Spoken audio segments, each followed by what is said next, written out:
Hey everybody, welcome back to the channel. Today we're going to be reverse searing a tri-tip on the Weber Kettle. Now I'm going to be using the slow and sear and just some Weber charcoal briquettes. I'm not going to be using any wood chips for this cook. Reason being is because we're just going to reverse sear, meaning we're going to bring the temperature up slow and then we're going to throw it on top of some hot coals and hopefully achieve that perfect medium to medium rare center, but also getting that nice char on the outside. It's going to be delicious. Yesterday I decided to go to Abingdon, Virginia, stop by Snow's Fine Meats and Provisions, and pick up a 1.5 pound Angus tri-tip from their wide selection of meats that they have over there. Now I've always been a big fan of cooking tri-tip. If you've seen my videos in the past, I cooked one like a brisket. I've done this reverse sear a few times before, and it's just always turned out good. The marbling in this tri-tip is amazing. It's a beautiful piece of meat. The grain, you can see the grain structure going one way, and then at the end it kind of turns to a different way, very similar to a brisket. So you always want to make sure that you're cutting against that grain. The first thing we're going to do is go ahead and get this thing seasoned up. Now I'm going to be using this black and tan from steak rub from Fire and Smoke Society. I'll put a link in the description box where you can check them out on social media and anywhere else that you want to get this. I picked this up at my local Walmart. This black and tan is black salt, black pepper, and then they put on here that they actually say medium rare, please. Our striking black blend was designed to give beef, especially steaks and brisket, lamb, pork, and game a delicious and dramatic looking bark that contrasts beautifully with a rosary interior. So what I'm going to try to do is hit that medium to medium rare internal temperature, and it's going to be delicious. So let's go ahead and get this thing seasoned up. We're just going to go ahead and coat all the sides. I'm not going to use a binder today. I feel like it would be fine just letting this stick straight to the meat. I've let this tri-tip set out for a couple of minutes to try to get it as much room temperature as possible. You don't have to do that. If you're crunched for time, go ahead and season this thing up and throw it on the pit. We're going to go ahead and season it up though and let it sit for a little while and let all those seasonings do their thing while we get this Weber Kettle fired up. Alright, so we got the slow and sear about 3/4 of the way full, and we've got about 6 to 10 briquettes down here getting fired up. And we're just going to let these get hot. Once they do, we'll dump them in over here, and then we'll go ahead and put our grate on, and we'll have our tri-tip over here on the indirect side. Going to let it come up to temp. We're going to plan on doing about 120 degrees on this and then searing it. What I'll do is once it hits temp, I'll pull it off, and we'll get these coals stirred up, get them super hot, and we'll throw them on here.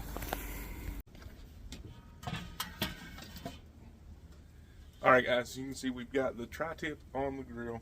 We've got the coals heated up in the slow and sear. We've got all the unburnt coals over here. We're already getting up to temperature, so we're going to be doing just fine. I'm using a probe today. I normally wouldn't, but I want to make sure I hit this temperature just right. I've got my target temp set to 120 degrees, and that way I'll know. I've got the Wi-Fi hooked up to the phone. I'll be able to know when it's getting close. I can go ahead and come out, get ready to stir these coals up, and get this thing seared up. Should be a pretty quick cook. It's only a 1.5 pound tri-tip, so I'm not really worried about it.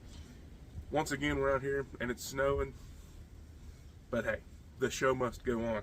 So we're going to go ahead and get this lid shut down. We're going to figure out a way. I thought this thing had a magnet, but it doesn't seem like there's enough metal. Might be able to hang it right there. We'll see how long that holds up. We're going to go ahead and get the lid closed, get this thing going. It's going to be delicious.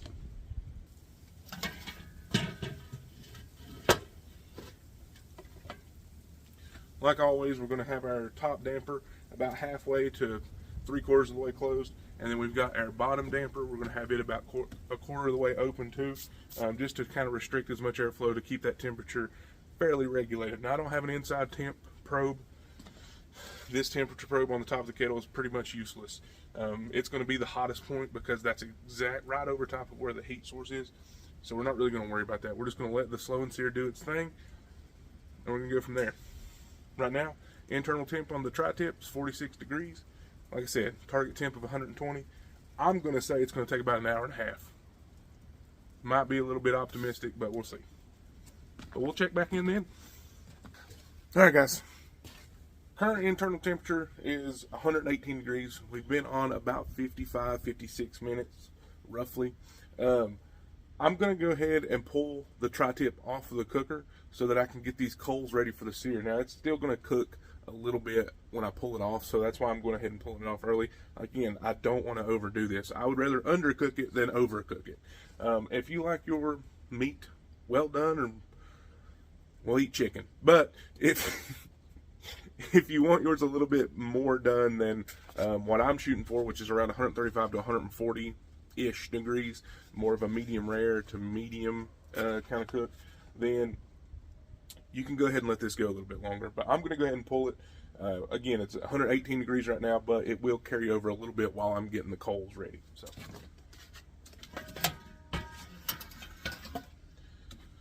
we're going to go ahead and get our probe out. Just wrap him there. Now, when you pull this out at 120 degrees, 118 degrees, it's not going to look like it's a done steak. I mean, you can see we've got a lot of limber meat right here, but oh, the smell off of this black and tan steak rub. Tons of rosemary, a little bit of garlic. It smells like, it looks really good. It's pretty well set on here too, so I'm not really worried about it burning when we sear it. So I'm going to go ahead and get these coals stirred up and get this inside, put some foil over it for a little bit, and then we'll be back out here searing it in just a little bit. All right, guys, our coals are hot. This grate is hot. Just kind of moving around a little bit. As you can see, all that rosemary, all that good seasonings on there. We're just going to throw it right on. I'm going to do what I consider the top side down first.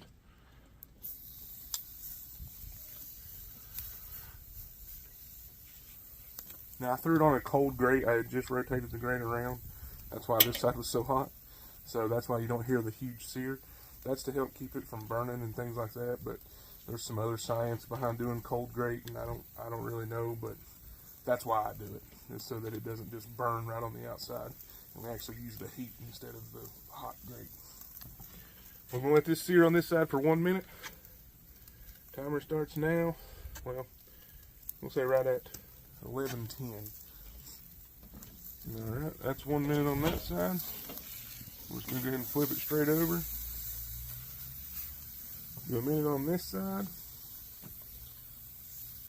Alright, so that's a minute there. We're going to go ahead and just do a little bit more of the thicker side over here, leave the tail off. Alright, then we're going to do 1 minute over here. Oh yeah, look at that char.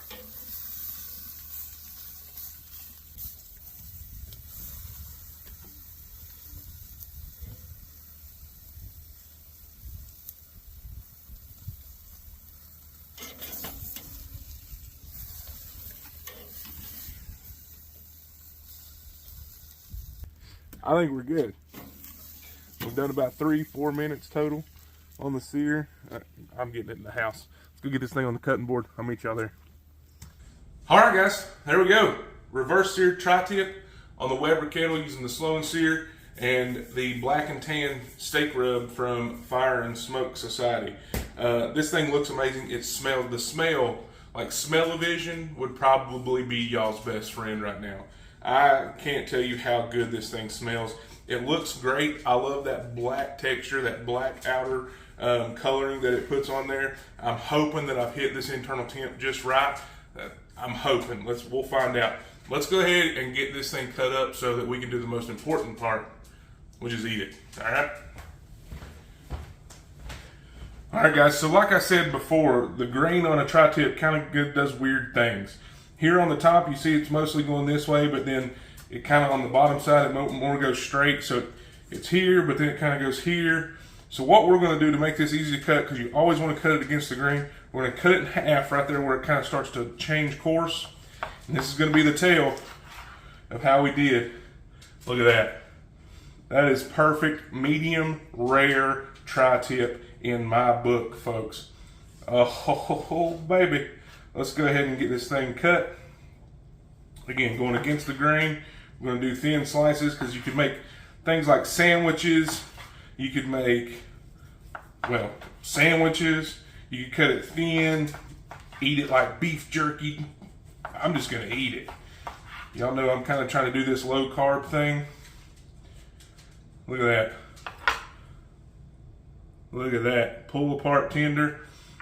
Y'all, my mouth's watering. Let's go ahead and get a bigger slice over here on the bigger side.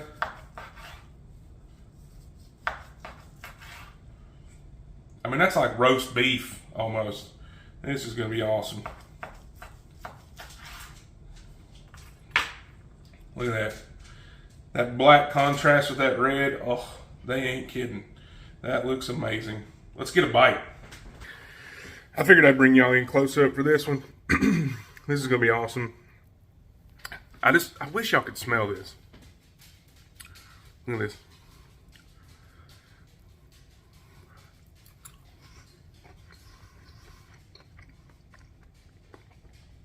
Melts in your mouth. Y'all ain't kidding. If you've never reverse seared beef, like a steak or tri-tip, or I mean, I've done chuck roasts and made them just as good as any steak you can get in a restaurant. I mean, look at all them seasonings.